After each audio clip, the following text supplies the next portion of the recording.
Hello, I'm Robert Ramsey. I'm interviewing for the Public Library of Cincinnati and Hamilton County.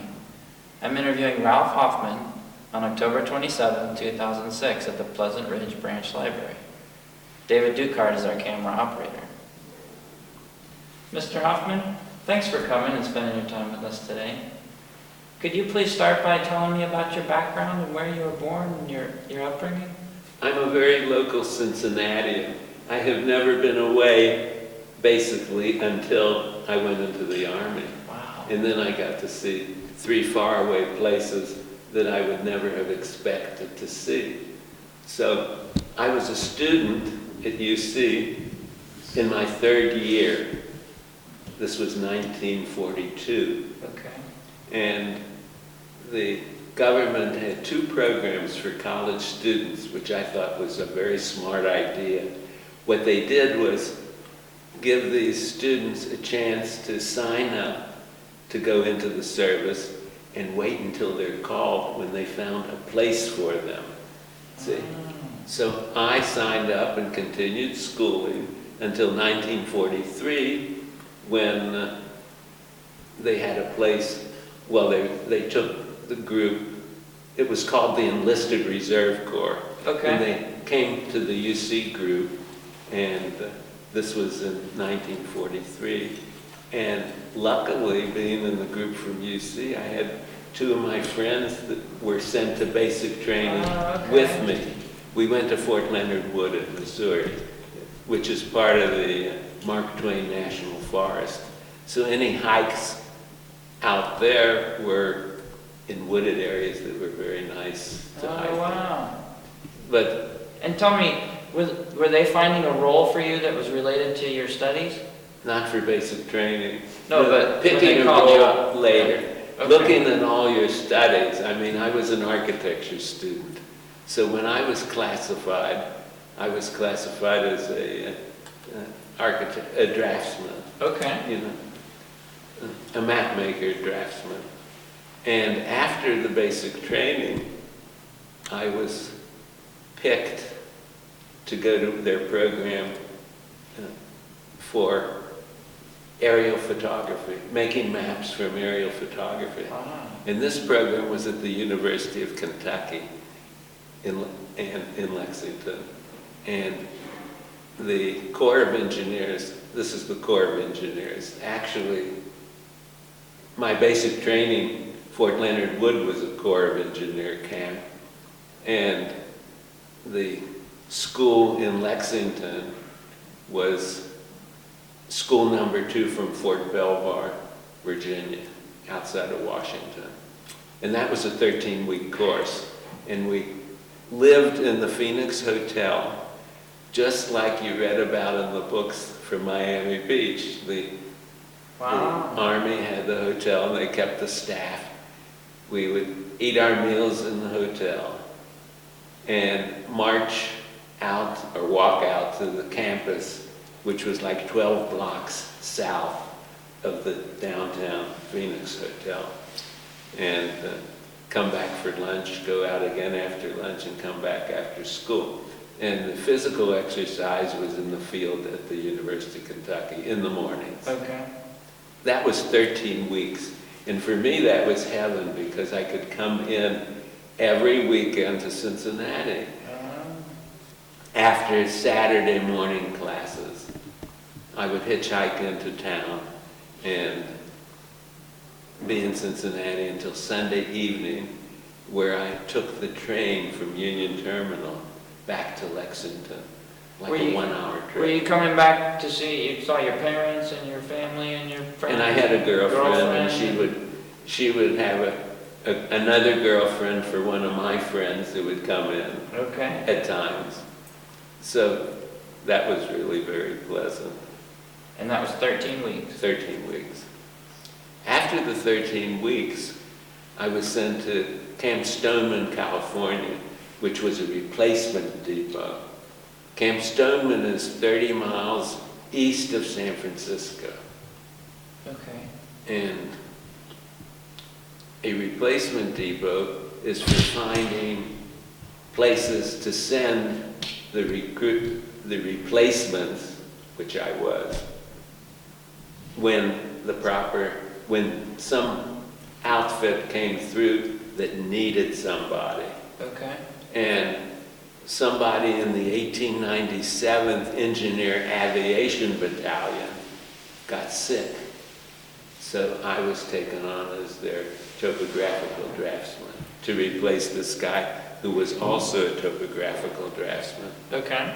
And I was impressed with the 1897th that everybody in it, even though I wasn't trained with them because I had come in later, was trained to do a particular job. So it worked so perfectly that they were written up in Civilian Engineering Magazine and written up in Army Magazine as being such a model crew. Huh? A model crew. Wow. That's a good word, a model crew. And from there, we went on a troop ship to Finschhafen, New Guinea. Now tell me about that trip. How long did that take? The trip was like 28 days on the ocean. Wow. On a troop ship. And of course, when I saw the underbelly where we slept, I thought this has to be something out of Charles Dickens. You know, this isn't America, and it's not 1943, because the height was like 6'4" or something, and there would be 4 bunks, one over the other. Okay. So you can figure out how much room you had. But I decided to spend all my time up on the deck looking at the ocean. There was nothing against doing that, so I was never down below there. But and were there fears in the Pacific of submarines as much as there were in the well, Atlantic? we weren't conscious of it. Yeah. Or at least I wasn't. And the ship, though, in the 28 days, must have made a very zigzag course across the ocean, not stopping anywhere, and found out long afterwards that the ship followed the coast of Australia up, but we didn't know that or see that. Okay. So that getting to Finschhafen, New Guinea was the first time I ever spent the night in a pup tent that I put up myself in an open field. And the Japanese planes were coming by. Not that we were bombed or anything, but it was scary because you didn't know. You could hear the planes and occasionally see them. Wow. Because this was the first stop for the 1897, and it was done to get organized because we didn't start building any airfields there. Okay. The 1897th, like any battalion, is 800 people. Okay. And I was in headquarters and service company, which is 200. Okay. In other words, that's the way it works. Headquarters and service company is called plans and operations. Okay. In other words, that's where the work is done on paper. The other companies have people that run scrapers and bulldozers and actually level the ground to make the fields.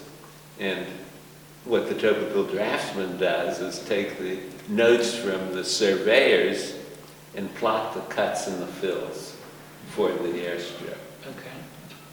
The next stop we made was in Oro Bay, New Guinea, which is a different location. Okay. In Dutch New Guinea, where we got paid with money with Queen Wilhelmina's picture on the money. I didn't bring any sample money with me. But that was the first airstrip. And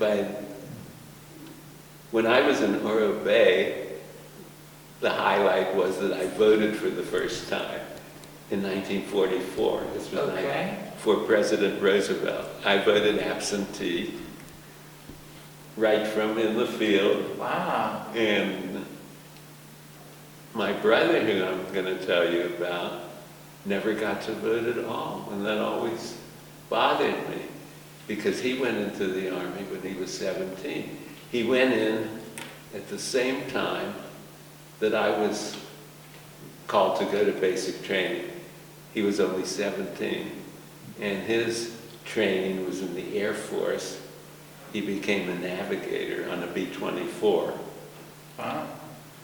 And all the time I was getting this training I told you about, and had no contact with him at all, only hearing about where he was or what he was doing through my letters home. Okay. And I never saw him until he came to visit me when I was on Okinawa. His unit was stationed on the northern tip of Okinawa, and when we got there, we were on the southern tip. Before we got to Okinawa, we went from the Oro Bay thing. Did you build an airstrip in Oro Bay? Yeah. Okay. And our next stop was Philippine Islands, Dulag, the landings. Okay. And we built an airstrip on Dulag. You can see that the whole operation was to build these airstrips to try to push the Japanese out of their positions. Yeah. Because they had units on these islands too. Can you tell me about that some? You'd show up at an island that was fairly remote, and you'd receive aerial photographs, and then you'd say, look, we're going to put an air... Oh, no. I wasn't involved in that part of it at all. Okay. So I don't know how the decisions were made to where they go. I know that when we were in our first Philippine place, there was a deluge of showers for a long time, and they decided to build the strip in another place. Okay. And then they had a way of doing it with using palm fronds over gravel, over coral really. They got the coral by just scraping it from the beaches. And the palm fronds was to keep the water from pushing through. Later on, we were sent landing mats made out of steel that you could just put on the ground and hook together. And that's what the later strips were. But before that, it was a flattened field of coral covered with palm fronds? And you have to realize that the length of these strips were nothing like you have over at Greater Cincinnati Airport. Yeah. I mean, 6,000 feet would be considered adequate for these planes. So that's how that worked. Okay. And no, I didn't. The finished things were beyond my knowing too much about the finished strips. And from the Philippine Islands, we went to another Philippine island called Palawan. On Palawan Island, we were camped. I should tell you a little bit about how we were camped. Our S3 had a big tent that had drafting tables, a couple drafting tables, file cabinets, equipment, and usually we put them right down on the beach. That's how you get a picture, like I showed you. The natives would walk by on the beach, and we were like 100 feet back with our tent working. And did they want to interact with the soldiers? No. I'm talking about the natives in the New Guinea and in the Philippines. And actually, I had no contact with any natives until I got to Japan. Okay.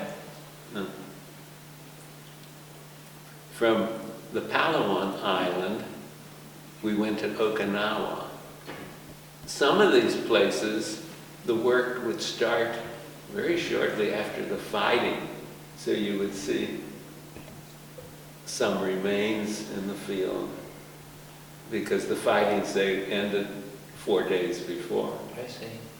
And So these were contested grounds. We'd have to go in, win the territory, and then we could build an airstrip. Every one of these that I mentioned. And the fighting, of course, was done by somebody else. One of my buddies, who I visited when I was in the Philippines, his assignment was in an infantry outfit. And when I went there, I was just amazed how primitive they had to live compared to our trained engineers. Our trained engineers were so good that they found an abandoned Japanese truck and made a portable kitchen out of it by taking the equipment and putting it on the truck. And they built wash machines. They could seem to do anything. Huh. The benefit of traveling with engineers. Right. As I said, I was sure I was lucky. Very, very lucky. Because not only were these engineers talented, and they really weren't engineers as such, because they were like me, they were taken from places where they were. Well, the school teacher in Connecticut was a school teacher in Connecticut, who was in the 1897, and so forth. I think they were more advanced in their schooling. My best buddy was an architect from Brooklyn, whose father was an architect in Brooklyn. Oh, wow. And had only been, well, he was out of school and practiced a little while in his father's office. And he was our non-com to get the teaching materials for the outfit. He would go and get the paperback books and the movies to show. Wow. And that's the first time I came in contact with these paperback books that were horizontal, this shape, the paperback books. Oh, okay. And I'm making it a little larger, bound on this side. I don't know if there are any in the library now. I know I tried to get a copy of the email that we wrote back and forth, and I couldn't find any, or get any from anybody else. See? Even though I thought that would be good to have. Yeah. The closest thing now that the post office has is a letter that you fold up that you can put nothing in. I can't think of the word or what it's called. And I used to write a lot of those to my daughter in Israel because the postage was like 50 cents opposed to more. And drafting is something that you did for recreation also during your service? You showed us some cards you made for your father because you had the drafting materials? Yeah, because I had the material. When we would have a Thanksgiving dinner like we did in the Philippines, I made menus and gave them to everybody. See? So they could send home when they wrote home. Do you mind if I hold up a copy of one of your cards? Your penmanship is so wonderful. Well, it's going to be hard to see because it's faded after all these years. That's true. Would you hold up? Because it's in a folder, the watercolors didn't fade. So this is a homemade card on green cardstock, and it says Dad on the front. That was done later, the cover. Oh, was it? The cover was done later? And then on the inside is a poem and a watercolor. You can read To the Dad poem from from my home. dad if you want to. Oh, okay. Sure, I would love to. And it says, on Father's Day, I know for sure, because I take the time to think it, that what we have will long endure, and heart to heart I feel it. Love, Ralph. Philippine Islands, June 1945, watercolor drawing. Ralph Hoffman. So you had these materials, and you could do this. Yes, and in those days you even rhymed your lines in poetry, which you don't do now. Unless you're Dr. Yeah. And so you had time in the evenings to paint or to... A lot of time. Okay. I mean, the work day was just like you guys have, you know. Okay. At 4:30 we quit work, or 5 o'clock. Okay. And we went to our drafting table at 7:30 or 8 o'clock. So you see there was plenty of time. Was there daily anxiety about the war effort in general? Were you listening on radios to hear how things were going around the world? Yes, we did have a short wave radio that was setting in the where we ate, and we could go in at any time. And I would go in sometimes at night and listen. And I decided that that's something that when I'm a civilian, I'm going to have a shortwave radio. I never did have it. But as far as the anxiety about the war going on, we didn't see the planes again very often. Okay. I didn't see planes again until I had a very scary detail of supervising the unloading of one of our boats when we moved to the Philippine Islands from Oro Bay in New Guinea. Okay. And this was also like D-Day +4. And we unloaded the boats that we went on were called LSTs. They carried our own equipment, in other words, our own trucks and graders. And when we were going from one island to the other, like I mentioned, these trips were not anywhere near as long as the trip across the Pacific Ocean.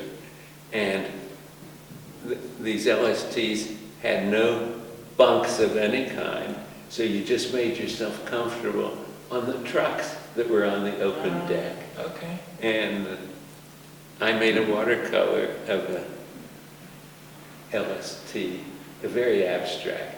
And my daughter liked it so much, she took it, and it's hanging in her dining room in Israel. It's a big one. It's bigger than these cards. And that's how we traveled from one island to the other. There were like 3 trips that way. And you said during one of those landings, do you have On the a landing, harrowing it incident? was very scary because I had a duty to help unload the ships. Okay. And the Japanese were bombing. The ships were pulled up in a line. Okay. An LST has a big drop gangplank that you get close enough and the trucks drive off on their own. I mean, this is so advanced. It would be advanced even today, Yeah. the way it was done. So those were scary times, I hadn't had more than a half a dozen scary times in all the time I was in the 1897. Okay. But that was certainly one of them. Other scary times was when you would go on a different kind of ship and you had to climb up the rope netting to get up and on. I don't remember what trip that was exactly, but I know that was quite late at night and cold and all that. Did your battalion ever take casualties? Take what? Casualties? Did your battalion? No. Okay. We had one guy that was in charge of the water purification plant for the battalion Okay. who didn't take his Adabrin. You have to realize that in 1944, the government had this business of malaria under control by taking a little yellow tablet called Adabrin. Okay. And the way it was taken was when you went in the chow line to get your meal at supper time. Someone was assigned to see that everybody took a pill. Well, the guy at the water treatment point for the company ate his meals earlier and he didn't have somebody force him. He didn't take it. He actually got malaria. Oh, wow. So I don't know if you'd call that. But no, we came home in one piece. Wow, that's great. I mean, my tragedy is that my brother, who I wasn't in contact with all the time, you can hold up this. Do you have your brother? This is a picture of my brother and I Can you see it on there? Yes. Mhm. My brother was getting his training while we were going from island to island, and who I had not heard directly, came to visit me by surprise on Okinawa. Okay, wow. He made the trip down. And that picture is up on the wall. They enlarged it somewhat. Oh, okay. And they have a Purple Heart hanging on the picture, which they used in their setup to mark the deceased. Oh, okay. See, they used the Purple Heart. I guess there's no other symbol that could go flat on on the picture. But anyway, I'm only jumping a little bit because I'm at Okinawa anyway, practically. And a week later, I decided to make the trip, which was like 3 hours in a truck, to see where he was camped.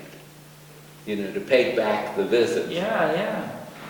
And when I got off the truck and went to where they pointed out, someone from his outfit took me by the arm into their commander, who told me that their plane was shot down 2 days earlier in the Bay of Nagasaki. This was between the bomb being dropped on Hiroshima and the bomb being dropped on Nagasaki. And that I shouldn't worry, that the Navy was picking up these airmen. And of course I found out that they were considered missing in action. They weren't picked up. I don't remember how long it took me to find that out. A matter of a week or so. They weren't picked up by the American sailors. They were picked up by the Japanese. But we didn't know a single word about what happened until the summer of 1946, when the war crime trials were going on. And by picking up the Cincinnati Times-Star, Associated Press had my brother's name in as being one of the prisoners. Wow. That had their heads chopped off. Oh, no. By sword. Oh. And my father was already dead by this time, from his worry about his son. Oh. And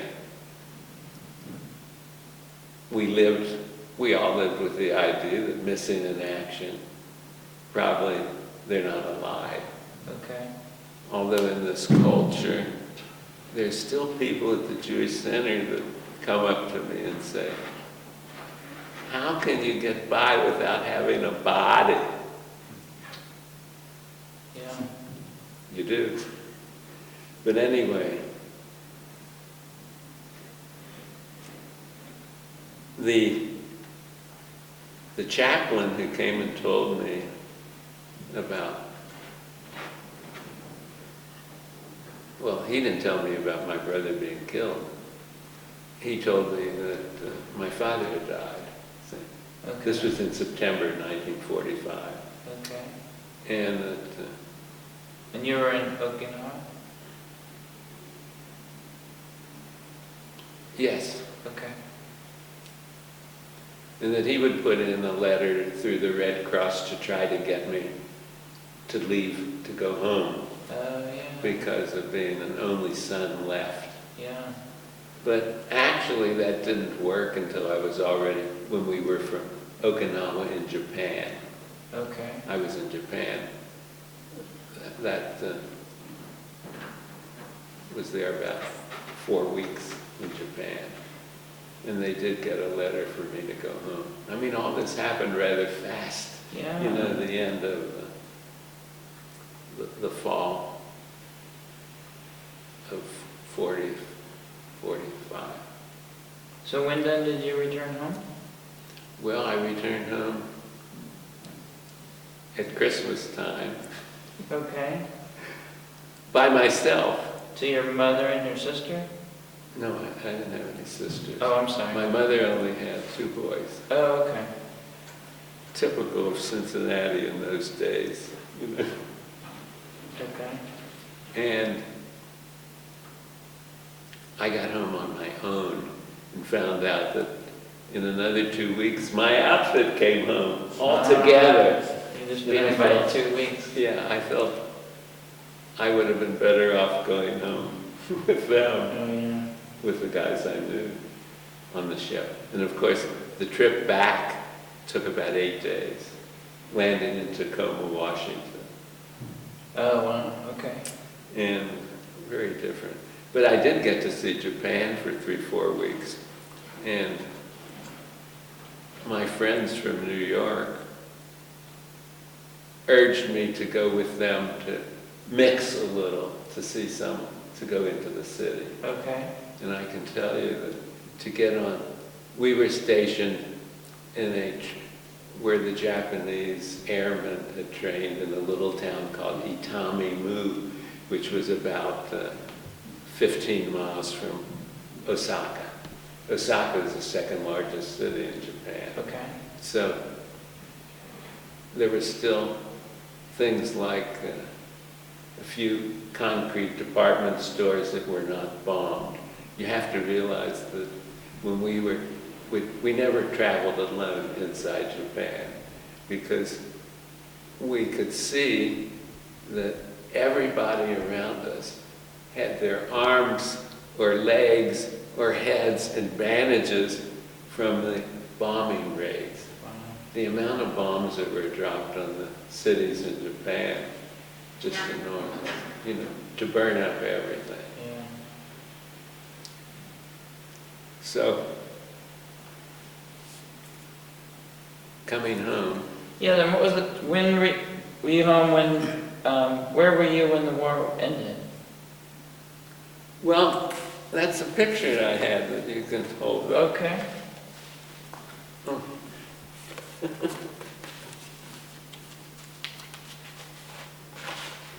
Where is it? Here it is.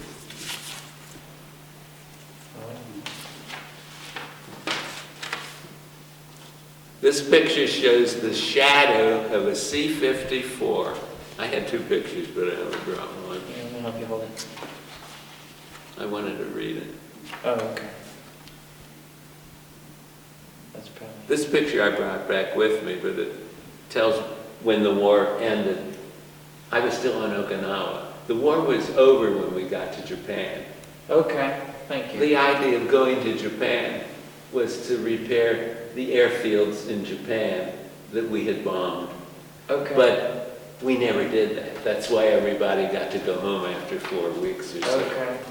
And they decided that they would let the Japanese contractors do it. Wasn't that smart? Just like they should be letting the Iraqi contractors be doing the work there. This picture says, shadow of C-54 falls upon sons of the setting sun, S-O-N-S, the setting sun, S-U-N, on arrival at Aviation, the 20th of August, 1945, en route to Manila. In other words, they were coming there to sign the peace documents. I was still on Okinawa Okay. before we went to Japan.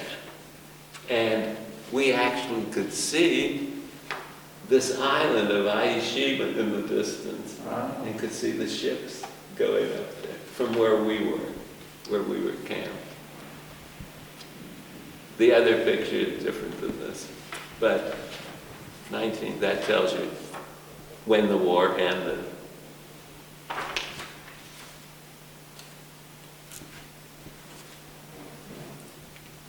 Then when was your service complete? When you went home, was that the end of your service? Or were you on leave when you went home? I guess I was considered on leave, Okay. but I got papers very shortly. I told you it was December.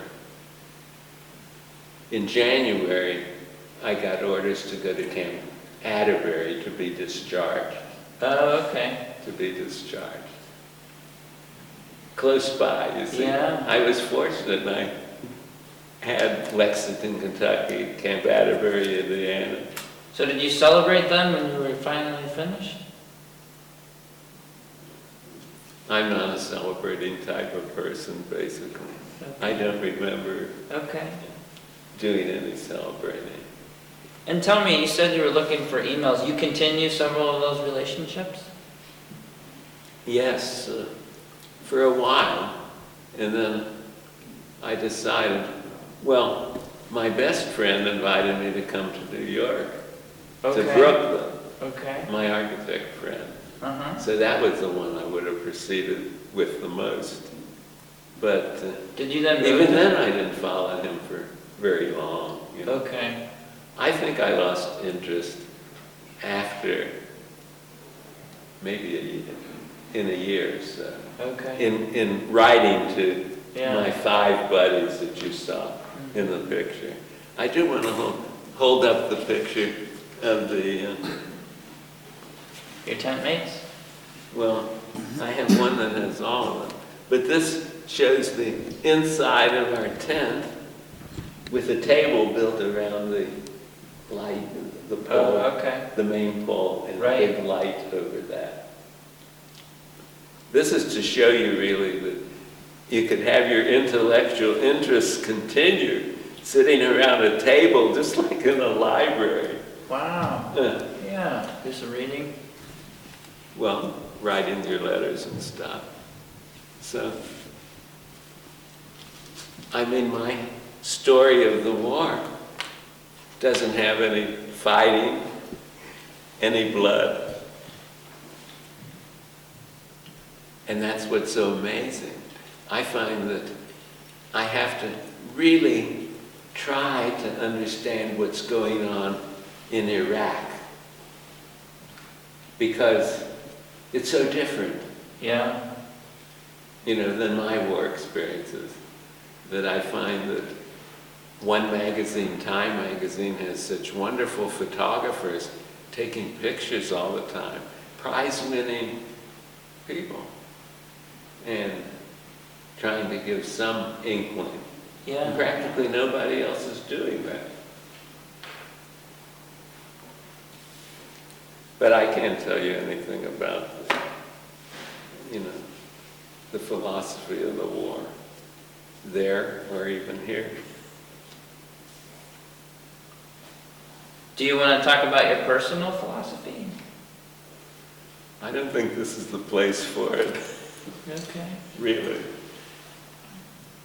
Do you want to talk about then what you did afterwards? Did you then go into architecture Oh, in yeah. Cincinnati? Yes, I will talk about that because that's so important, the GI Bill of Rights. See, Okay. I told you this was January that I got discharged. Right. But because of my schedule, because of the schedule for architects at UC,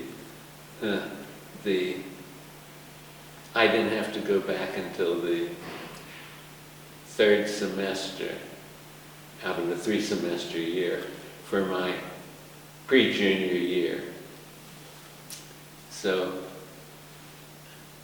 I went back. I don't remember too much of what I did in those couple of months until we started the spring. I mean, I know my mother was alone in her house with one son missing in action until finding out that he was killed the next, that summer.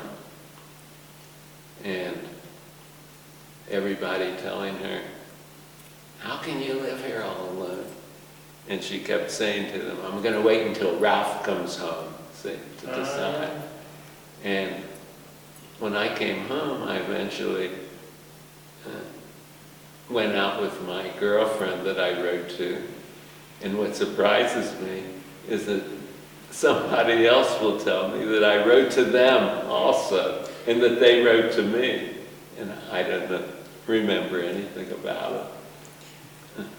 But anyway, this particular girlfriend I married, and we Oh, I know what I did in that time until I started back to school. I remodeled the kitchen in that house and did other things. So when my new wife came and lived there for about a year, and my mother says to me, "You take this house and do with you what you wish." And I decided to sell it and build something new where I would be the architect. And that's what I did. Oh, okay. But of course, building the new came a little later. I was very lucky. I mentioned to you that I was lucky in getting into the 1897th Aviation Engineers. I was lucky in my co-op jobs that UC sent me out to. I mean, my first job was, it's where I went into the Army from, was City Hall, where it was the engineering sewer department. And I had all these friends there that wrote to me and sent me things while I was in the Army. And after the war, I worked one summer, I guess it was the time, I don't know if I was finished with school or not, but I worked for an architect that I admired by the name of Karl Strauss. And I worked for him just one summer, so that was a wonderful advantage. And another architect I worked for was Frederick W. Garber. These were co-op jobs. Okay. The one with Garber was. And he was very inspiring because he would drive me home from work. We worked downtown in the Union Central Life building on 4th and Vine. Okay.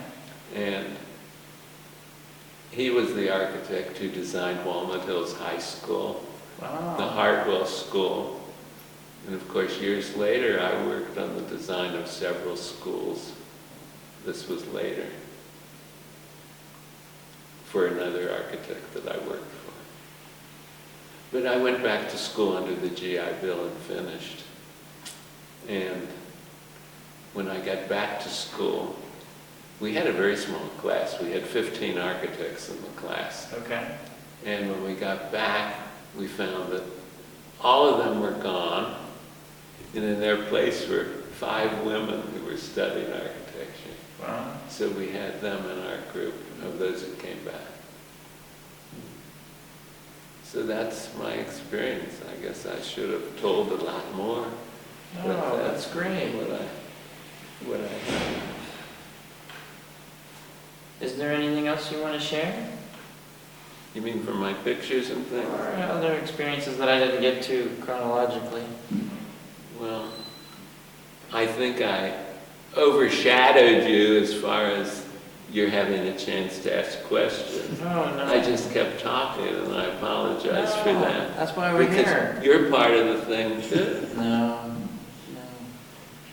But anyway, unless you have more questions, I think I'm willing to say that's it. Okay, me too. Thank you. Well, can I pipe in a little bit? What neighborhood did you grow up in? Oh, And then where did you go to school? I'll be glad to tell you.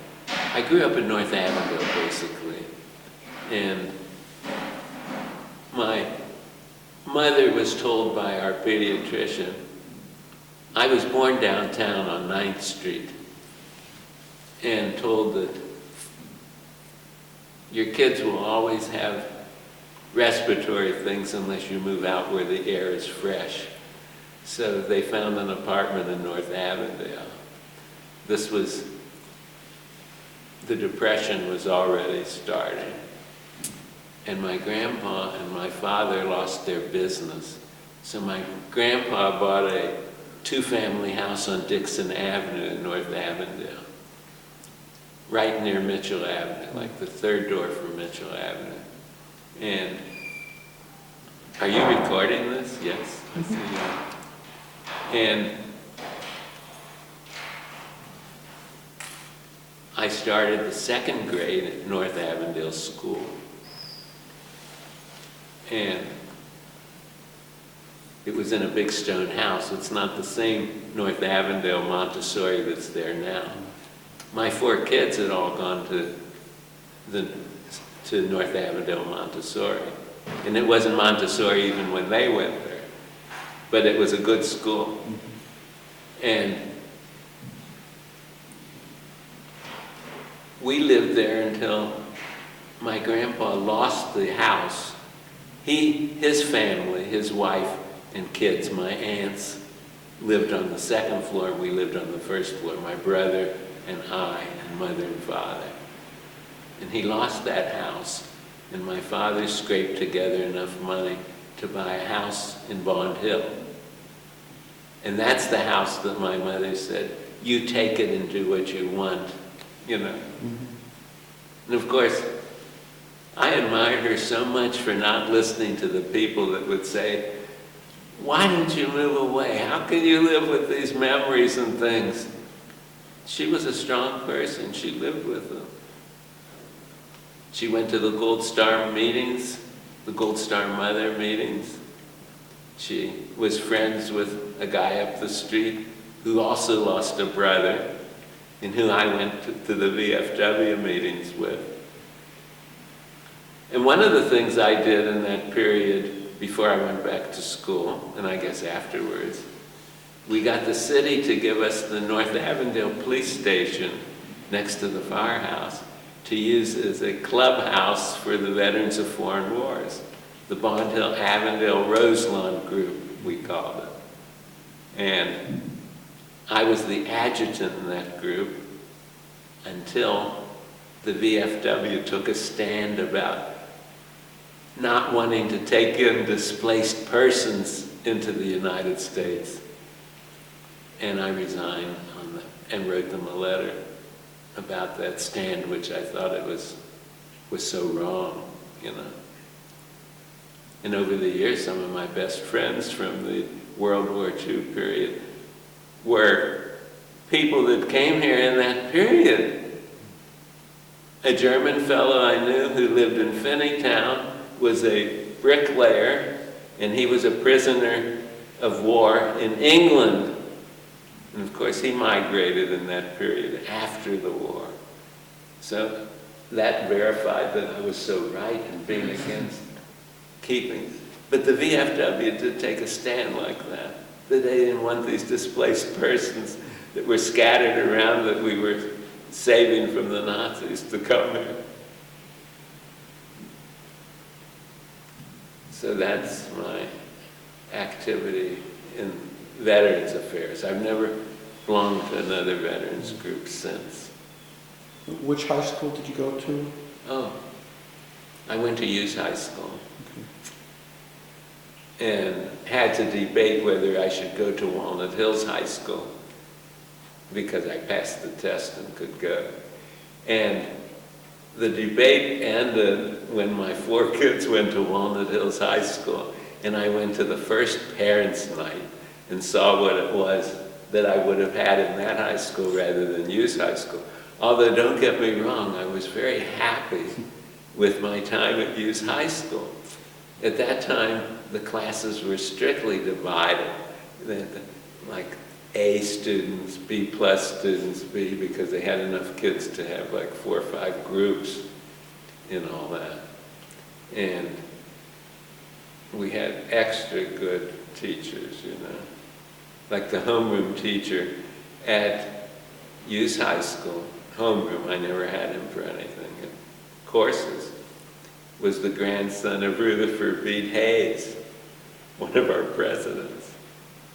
These are the kind of people that taught school, and I guess still do, that we don't know about. Yeah. I mean, it's so amazing. I had one question too about your brother.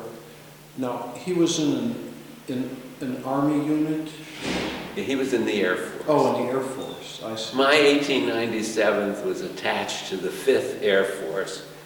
He was the navigator on a B-24. And getting back to books, Catch-22 is written about a B-24. And when they made the picture, they found World War II B-24s and rented like 15 of them to use in that. This is, Catch-22 is one of my precious books and one of my precious videos, because I thought they did a very good job on the movie. Catch-22, the B-24.